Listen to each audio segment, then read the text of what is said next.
Okay, hi EC, this is Char, also known as Charmander, or Mando, what you want to call me, but yeah. Right, looking at questions, so I know this is not New Year, but it is now, so this is kind of late, but hopefully you guys will enjoy it. Right, EC crack ships from Dallas. Don't actually know any crack ships, but let's have a look.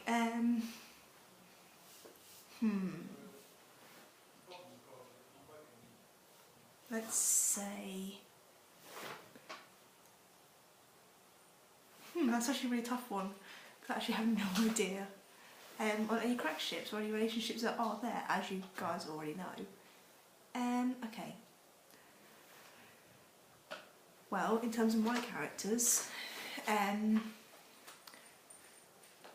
Jake, and anyone really, because he's a man whore. As you all know, he won't, and he's all in love with Jade, so he won't actually go with anyone. Jade, anyone who's all about sex and a bit of a jerk. As in terms of EC, I don't know, you're really mean, Dallas, I hate you for this question, because I actually have no idea. Girl, you, Kristen. Okay. 5 males and 5 females to bang. Okay, well, obviously, I bang Jake, he's hot. I give him a good character, a good PB after a while. I'd say Jaden, he's kind of hot. Right, okay, males. Right, we'll start with males. Be easier. Felix, he's hot. Jaden.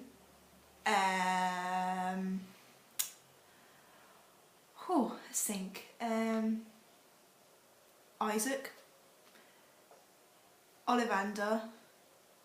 And Sal. Definitely Sal.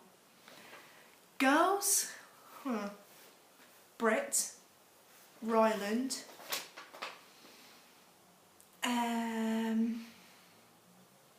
Destiny. Claire. She's kind of hot. And let's think, who else would I bang?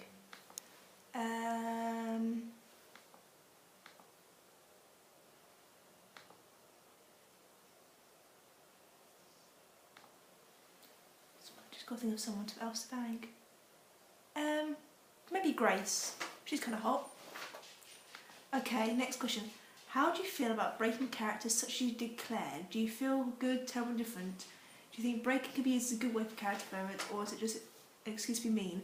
Well, I don't play Claire, as you probably realise, Kristen, but so not sure about that, but I do enjoy breaking my characters. I always keep them, I like having broken characters, like Jake is, and on other sites I've got like characters who've been like abused, and like I've got other characters who like are seriously messed up in their head. And I kind of like torturing them more and more because it's kind of like, ha ha ha ha, I can. But I do like to give them some bit of happiness in there. Like I have a few happy characters like Jade, but I do get bored if it's all happy clappy. So I do enjoy breaking my characters, and it is good for character development because no life is perfect. But I also do it because I like to be mean to them because it's quite funny. Right, what do you find more annoying? Extremely short posts following your 1,000+ word, or a post that might not be long but lacks characterization or emotional depth? Difficult. Me and my friend, once on a Harry Potter site I used to own, used to compete with one another for the length of post, and yet we always kept it detailed. It used to be so full of detail. Like I remember one time we got to 4,000 words each, and it was just madness reading it because it was just so good. But also kind of like, how on earth can I reply to that? I mean, sometimes with longer posts, if they're in depth, there's a lot more to reply to. So sometimes, yeah, I get a bit annoyed if I've written something that's like full of detail and easily could be like answered to, and then it's answered by 300 words. But then, yeah, muse sucks, and sometimes you do end up having to write a short post. I mean, I have before, and I am always worried people will be like, that's too short. But no, I think I prefer a post that's got more depth in it. I mean, that way at least I have something I can then reply to. I mean, if it's a long post but lacks nothing, I'm just sitting there going, what the hell do I write? But if it's a short post and it's got so much I could reply to, I'll be happy. So I'd say short but detailed. Okay, next question. If you had to choose one, which is more important, understanding character motivation or knowing with each complete certainty what they'll do in each situation, regardless of motivations? Well, as some of you might know, I have OCD and I've got like mild Asperger's, so I like knowing what happens. I don't like change, so I had to admit this. Some of you who I've RP'd with, I have already worked out answers in my head and plots in my head. I don't admit to this often, I don't tell you guys because I get like really embarrassed and I feel like I'm controlling your characters, but yes, I do actually plan things out. So I have a whole lifeline of Jake planned out and Jade and like my other characters are in my head, and I actually plan out every little thing that's going to happen to them, and when I write a post I go, well, this is how they can reply and this is how I will reply to that.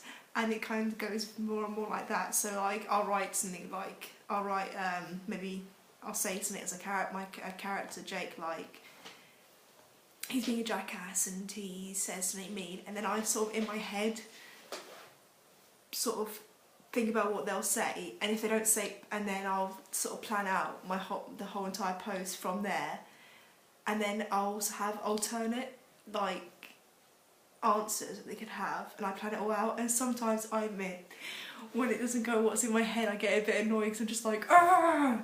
Especially if it's a site that I own and I've actually got my own sort of set of canons, it doesn't go to my actual plan, I get really annoyed. But that's just me, that's me being stupid. But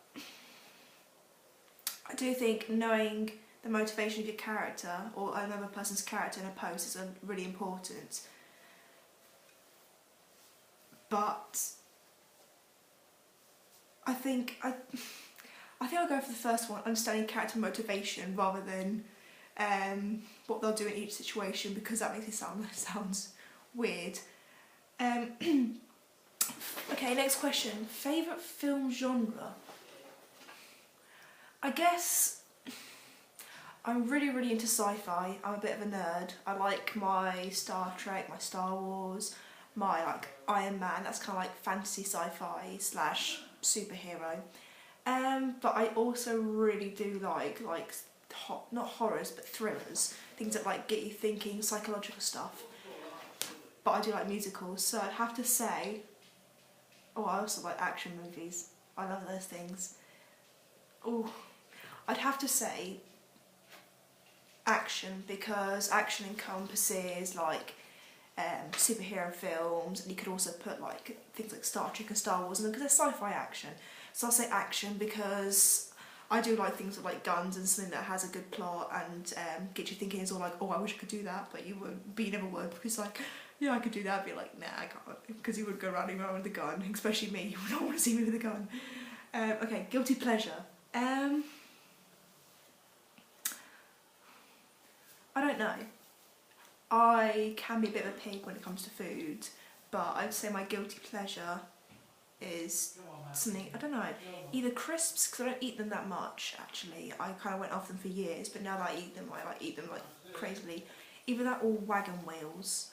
I love wagon wheels. Anything that's got chocolate marshmallow I like, and I feel really bad after eating them because I'm like, I've gone through like, they come in packs of 6 where I'm from in England, and I can buy them in packs of 6, and in one day I once ate 4 and I was just like, oh, so bad. But I was really hungry and they were there. Okay, number 8. When you drop characters, do you do it in the happiest possible way? No. To give them their happy ending, or the way that best fits their character? Does that answer change depending on the character, e.g. if they're a sad one? If you give them an attempt to be happy ending to balance it out? It all depends on the character. Things like with Jake, I will eventually give him a bit of a happier ending. It will not be fully happy ever with him because he's my little baby that likes torture. But I've got another character who's schizophrenic and was abused by her father and things like that, and completely utterly messed up in the head.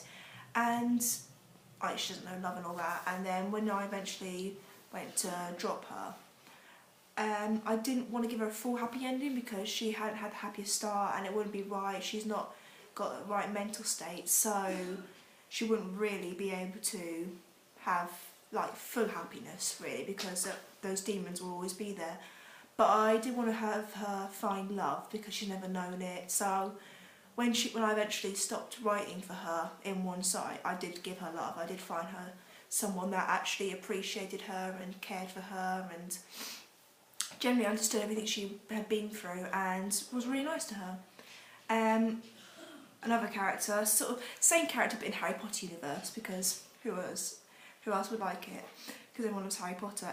She was a Death Eater in that, and I did get her killed off, and it wasn't in a very happy way. She found love and stuff, and she had a baby, but she turned against the Dark Lord and ultimately knew that would get her killed. And she sort of, I'd say that there was quite a bit of resolution for her. She managed to get revenge on her father, she got love, she had a baby, she had everything she wanted in life, but she was still full of fear. So I like to give some happy endings, but it's always a little sort of like a glimmer of it's kind of sad, like I either kill them, or like with Jake, I've got an idea of like he eventually, I think either he's going to join the cops and like be a sort of like counsellor for people like him, but he won't ever get the girl he likes, for one. I mean, he'll find someone he does actually love, but that pain of his brother's death and the temptation for the drugs is always going to be there. He'll have a happy ending, I think, because I can't torture him forever, no matter how much I want to. But yes, he will have a slight happy but slight sad ending, because no life ends happily, no life ends sadly. Talking to. I'm doing